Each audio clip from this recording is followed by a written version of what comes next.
భక్తజనులకు నమస్కారము. శ్రీ గణేశాయ నమః, శ్రీ సరస్వత్యై నమః, శ్రీ పాదవల్లభ నరసింహ సరస్వతి, శ్రీ గురు దత్తాత్రేయాయ నమః. ఆంజనేయ చరిత్రలో మనం కొందరి భక్తుల కథలు చెప్పుకుంటున్నాం కదా.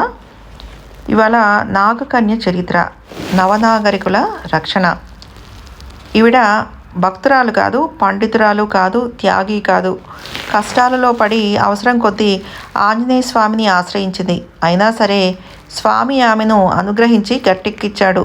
అది ఎలా జరిగిందంటే, భూమి అంతా ఒకే ఖండంగా ఉండే రోజుల్లో దక్షిణ ధ్రువ ప్రాంతంలో కొద్దిపాటి భూఖండం ఉండేది. మిగిలిన భూఖండం అంతా భూమి యొక్క ఉత్తరార్ధగోళంగా ఉండేది.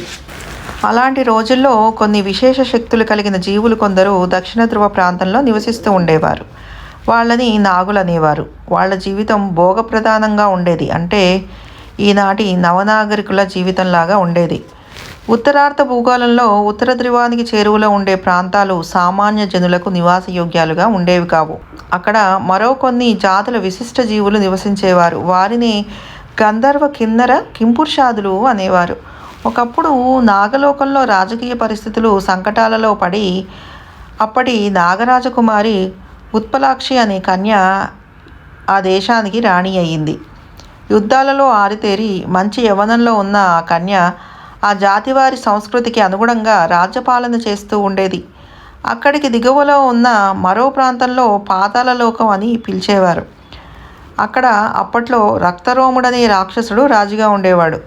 అతడు సహజంగానే క్రూర స్వభావి, పైగా వరగర్వితుడు. అతనికి నాగలోకంలో రాజకీయ పరిస్థితి దుర్భరంగా ఉందని తెలిసి ఆ రాజ్యాన్ని ఆక్రమించుకుందామని వచ్చిపడ్డాడు. తీరా అక్కడికి వచ్చాక ప్రస్తుత రాణి అందగత్తగా కనిపించేసరికి వాడికి వెకిలి బుద్ధులు పుట్టాయి. యుద్ధం జరిగింది. నాగులు ఓడిపోయారు. ఇక నాగుల రాణిని తన సొంతం చేసుకుంటున్నానని రక్తరోముడు తెగ పేలుతున్నాడు. రాజధర్మంలో ఓడిపోయిన రాజుకి కొన్ని మర్యాదలు ఉంటాయి. రక్తరోముడు ఆ మర్యాదలు కూడా పాటించేటట్లు కనిపించటం లేదు. ఇక ఆ దేశంలో మానమర్యాదలు నిలబడే లక్షణాలు కనిపించడం లేదు. ఈ దశలో నాగరాణి ఉత్పలాక్షీదేవి ధైర్యం చేసి ఒంటరిగా పారిపోయి రాక్షస దూతలను, రాక్షస సేనలను, రాక్షస గూఢాచారులను తప్పించుకుంటూ తన దివ్యశక్తులతో ఎలాగోలా గంధర్వలోకం చేరింది. అలా చేరటంలో ఆమెకు ఆలోచన ఉంది. ఆ రోజుల్లో గంధర్వలోకంలో సుషేణుడనే పెద్ద మనిషి ఉండేవాడు. ఆయన పరాక్రమవంతుడని, అయినా ధర్మం తప్పడని, శరణు వేడిన వారిని రక్షించే స్వభావం కలవాడని మంచి పేరుంది. ఆయనకు ఆ ప్రాంతపు లోకాలన్నిటిలోనూ మంచి పలుకుబడి ఉంది. ఆయనను శరణు వేడి ఆయన ద్వారా ఆ లోకాల మద్దతు తీసుకొని మళ్ళీ రక్తరోముడి మీదికి తిరగబడాలని ఉత్పలాక్ష ఆలోచిస్తోంది. ఆ ఆలోచనతోనే ఆవిడ సుషేణుడి దగ్గరికి వెళ్ళి శరణు వేడి తన గోడంతా మంచి నేర్పుగా చెప్పుకొని రక్తరోముడు చేసే ఆగడాలను హృదయ విదారకంగా వర్ణించి చెప్పింది. తన మాన ప్రాణాలను, నాగజాతి పరువును రక్షించమని ప్రార్థించింది. శరణాగత రక్షకుడైన సుషేణుడు దీర్ఘంగా నిట్టూర్చి ఇలా అన్నాడు: అంత చెప్పక్కర్లేదమ్మా, వాడి దుర్మార్గాలు మాకు కూడా తెలుసు. వాడు నా రాజ్యం మీద పడటం లేదు కానీ నా చుట్టుపక్కల గల రాజ్యాల మీద పడి ఆగడాలు చేస్తూనే ఉన్నాడు. దీనికంతటికీ కారణం వాడు బ్రహ్మదేవుడి దగ్గర సాధించిన వరాలే. అన్ని వరాలున్నవాడు నా రాజ్యం మీద పడటం లేదంటే అది నా గొప్ప అనుకుంటున్నావేమో. కాదు, ఎంత మాత్రమూ కాదు. అది నా తండ్రి ఆంజనేయుడి కరుణ. ఎవరికీ తెలియని రహస్యం ఒకటి చెప్తాను విను.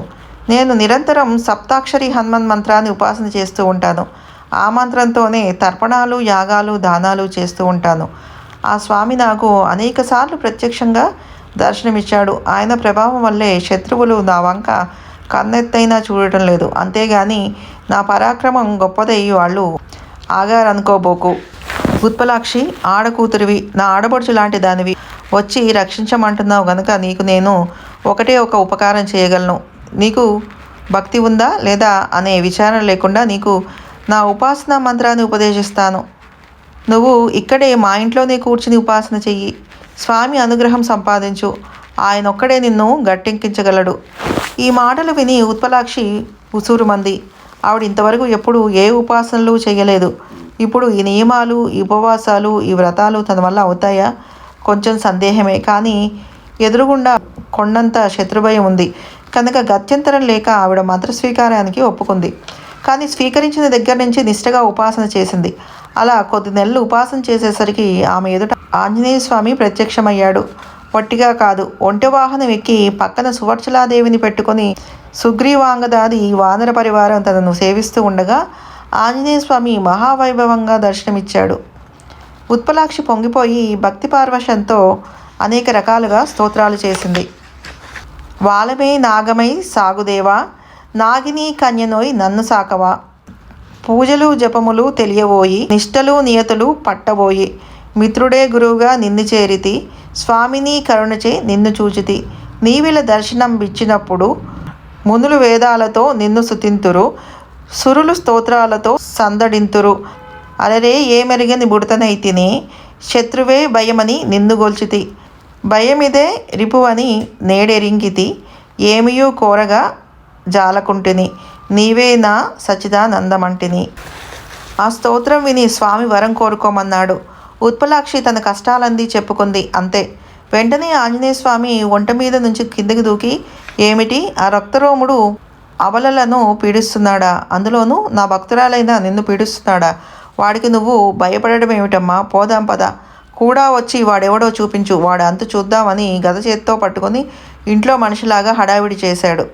ఉత్పలాక్షికి ఒక పక్కన ఆనందము, ఒక పక్క ఆశ్చర్యము, ఒక పక్క భయము ముప్పేటలుగా ముసురుకొన్నాయి.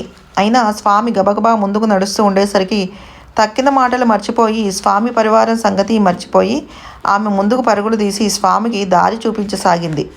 ఇద్దరూ ఆకాశ మార్గంలో నాగలోకం దాకా చేరారు. అక్కడ చాలామంది రాక్షస వీరులు కాపలా కాస్తున్నారు. కానీ అదేమి విచిత్రమో ఎవరూ వీళ్ళిద్దరిని పట్టించుకోలేదు. ఉత్పలాక్షి ఆంజనేయ స్వామిని సరాసరి రాజ అంతఃపురానికి తీసుకువెళ్ళింది. అక్కడ ఆరుబయటే ఒక రాతి బండ మీద కూర్చుని ఉన్నాడు రక్తరోముడు.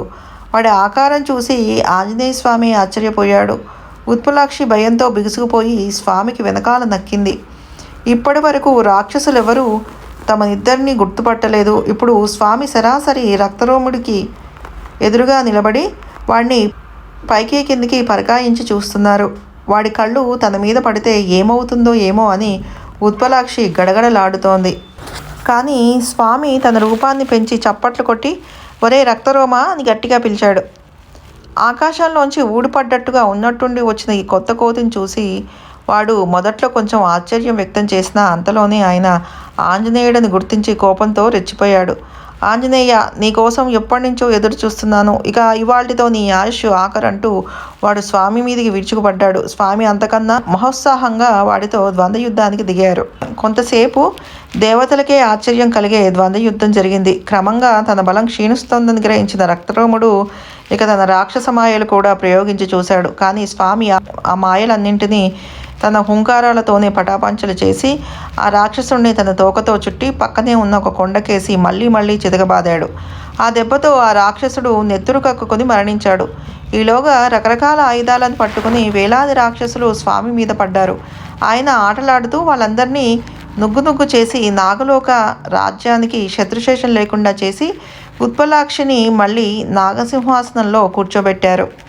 ఈ విధంగా ఆడది అయినప్పటికీ, విలాస జీవనురాలైనప్పటికీ, భక్తి లేనిదైనప్పటికీ, కేవలం సకామంగా ఉపాసన చేసిందే అయినప్పటికీ ఉత్పలాక్షి ఆంజనేయ అనుగ్రహానికి పాత్రురాలై కష్టాలు గడిచి ఉత్తమ జీవితం గడిపి క్రమక్రమంగా నిష్కామోపాసన తత్పరురాలై ఆంజనేయ ఉపాసనలో ఉత్తమ స్థితికి చేరింది.